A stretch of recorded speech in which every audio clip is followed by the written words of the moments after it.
Shalom, salam sejahtera. Perkenalkan, nama saya Natalia Oskarita, CGP Angkatan 7, TKB Tani School, Salatiga. Pada saat ini saya akan memaparkan mengenai tugas koneksi antar materi, kesimpulan dan refleksi dari modul 1.1. Saat ini saya akan menjawab 3 pertanyaan yang berasal dari LMS.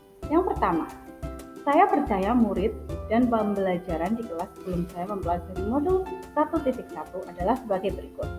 1. Guru lebih mendominasi pembelajaran atau ceramah. Kalau saya terlalu banyak ceramah atau menjelaskan segala sesuatu tanpa meminta pendapat anak terlebih dahulu tentang materi maupun hal yang akan kami pelajari, sehingga informasi hanya berasal dari saya atau dari guru. Yang kedua, guru lebih fokus pada pencapaian murid, di mana saya lebih mengutamakan aspek kognitif, sedangkan aspek yang lain terlupakan. Yang ketiga, kurang memahami karakter siswa. Saya hanya fokus pada cara mengajar saya yang menyamaratakan atau menganggap semua anak memiliki karakter yang sama. Yang keempat, lebih menyukai suasana tenang, tertib, di mana anak-anak duduk dan mendengarkan saya.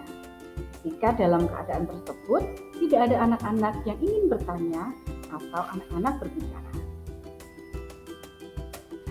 Nomor 2, yang berubah dari pemikiran atau penilaian saya setelah mempelajari modul ini adalah: poin yang pertama, merubah cara pikir, bahwa guru bukan satu-satunya sumber belajar. Tugasnya hanya menuntun, di mana mengarahkan baik atau buruknya. Selanjutnya, pelajaran berpusat pada anak. Dengan begitu, anak akan lebih aktif terlibat dalam proses pembelajaran sehingga anak dapat membangun pengetahuan mereka sendiri. Kemudian, menghargai perbedaan karakteristik siswa. Dalam hal ini, pembelajaran akan lebih berwarna. Tugas saya menuntun sesuai dengan kodratnya. Kemudian, poin yang kedua yaitu merubah kebiasaan atau perilaku saya dengan memberi kebebasan pada anak. Saya akan memberikan pilihan kepada anak untuk melakukan hal atau kegiatan atau aktivitas yang mereka ingin pelajari, sehingga anak-anak tertarik dan lebih termotivasi saat belajar. Yang kedua, dengan menyediakan atau menyajikan beberapa rasa main yang berbeda. Dengan begitu, anak-anak dapat memilih bahan atau sarana apa yang mereka sukai untuk dipakai sebagai sarana pembelajaran sesuai dengan bakat, minat, dan kreativitas masing-masing. Yang ketiga adalah lebih cermat melihat bakat atau potensi siswa. Kemudian saya ingin menuntun sesuai dengan kodrat mereka. Yang ketiga, yang ingin saya terapkan agar kelas saya menjadi lebih baik dan mencerminkan pemikiran KHD adalah dengan merancang pembelajaran yang interaktif dan menyenangkan. Kemudian, dengan menerapkan pembelajaran yang berbasis sosial budaya atau kearifan lokal di lingkungan tempat tinggal saya. Mengingat perkembangan teknologi dan pengetahuan di mana nilai-nilai budaya mulai luntur, sehingga anak-anak mulai melupakan tentang kearifan lokal lingkungan sendiri.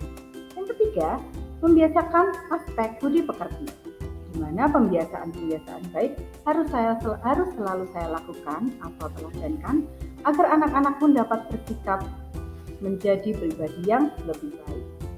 Selanjutnya adalah tidak lagi menuntut, namun menuntun, yaitu sesuai dengan sistem AMONG yang disarankan oleh Ki Hajar Dewantara, yaitu asih, asuh, dan asah. Kemudian yang terakhir adalah pembelajaran yang sesuai kodrat alam dan juga kodrat zaman, yaitu melalui bermain, sehingga anak-anak akan lebih merasa senang dan nyaman saat belajar melalui bermain. Hal yang dapat saya simpulkan melalui kegiatan ini atau tugas antar koneksi ini adalah pendidikan yang menuntun sesuai bakat dan minat. Yang kedua, pendidikan yang bukan hanya mementingkan akademis saja, namun juga perlu penanaman budi pekerti yang baik.